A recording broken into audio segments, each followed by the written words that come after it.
The Nintendo Switch is successful. That's a good quote, write that down. Yes, Nintendo has a hit on their hands with the Switch. That's not new information by any means.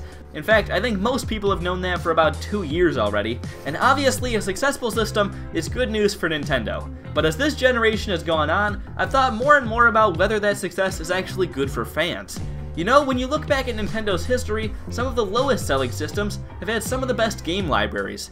The GameCube is a lot of people's favorite Nintendo console, and it sold pretty poorly. And the Wii U was Nintendo's worst selling console, and you could say what you want about the Wii U, but it had some great games on it.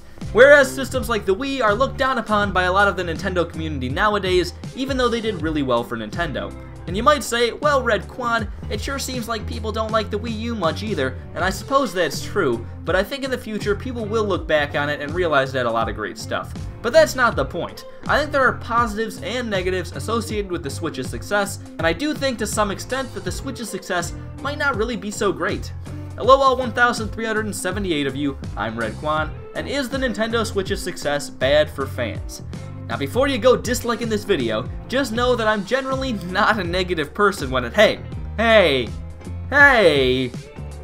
generally not a negative person when it comes to Nintendo. But even if I can be negative sometimes, it's always at least something I think is true, and this is one of those times. Because while the Switch is successful, that success is not all good for us. And maybe it's actually worse for us to have something this popular. Now, I'm not saying having systems constantly bomb is all that great either. It's pretty bad for everyone if Nintendo goes out of business. But Nintendo isn't in any real danger of that happening anytime soon, so unless they were doing so poorly that it wasn't worth making consoles anymore, I don't think that's going to be something we need to worry too much about. And of course, Nintendo being successful is good for us in a lot of ways too. The Nintendo Switch being successful means we'll probably have the system be supported longer and supported more, which means more games and a better value for the system itself. There are definitely positive pieces to this, but it's not all good, and in fact, a lot of things about the Switch's success have and will going forward hurt Nintendo fans. And one of those reasons is that Nintendo's success allows them to get away with worse products.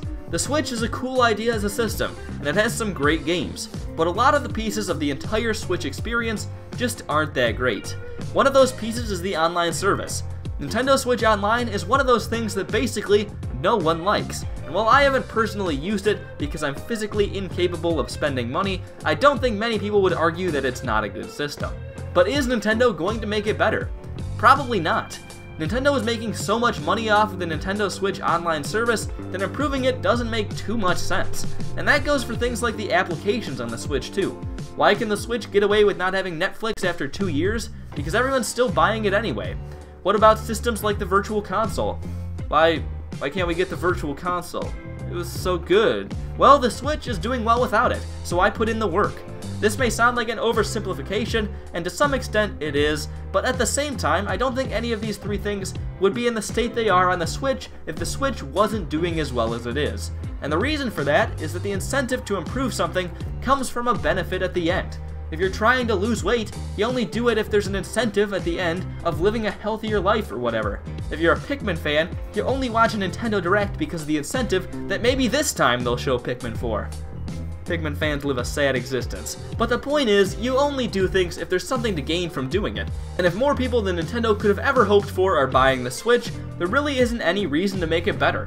If this were the Wii U, Nintendo would have tried to improve all the little things, to try to convince people to buy the system. But with the Switch, people are buying it anyway, so there's no reason to make it a lot better. And this doesn't only apply to the Nintendo Switch itself. The games on the Switch also suffer because of this. If your games just keep selling well, you'll lose a lot of the incentive to make them great.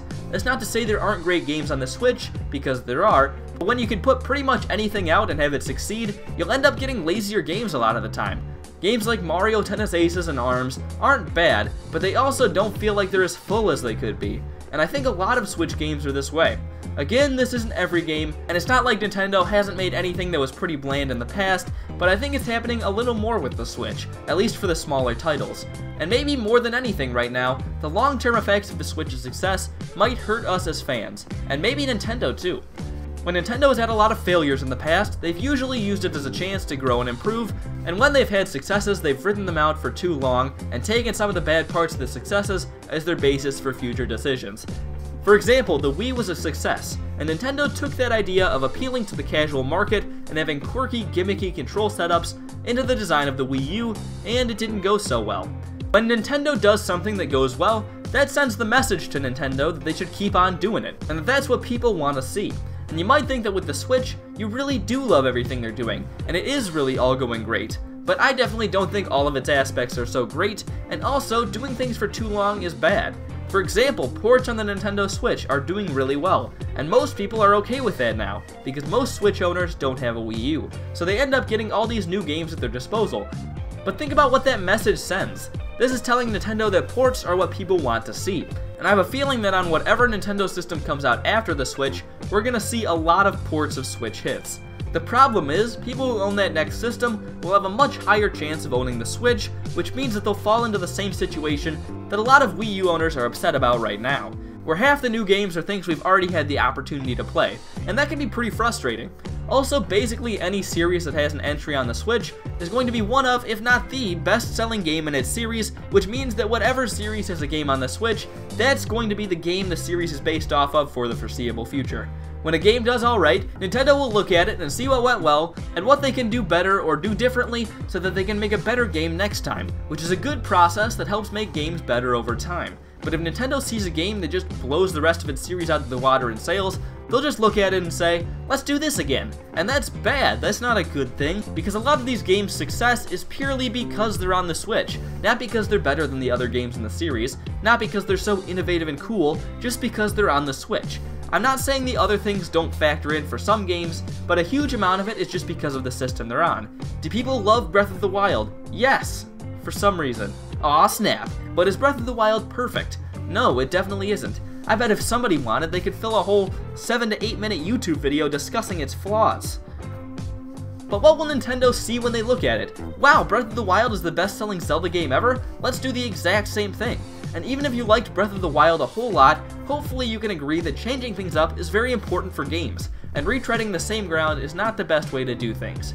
Same thing goes for Mario Kart. Mario Kart 8 Deluxe has sold an absolutely absurd amount. Is it because it's vastly superior to plain old Mario Kart 8? No. Is it because Mario Kart 8 is, in general, vastly superior to the other Mario Karts? No. It's because it's on the Switch, plain and simple. A lot of people want Mario Kart 9 to be in a new direction, or at least I do, and I've heard a lot of Double Dash fans wanting something in that style again. But I think we can expect very little change in the next entry, because as we can see, this style of Mario Kart is what the fans are buying.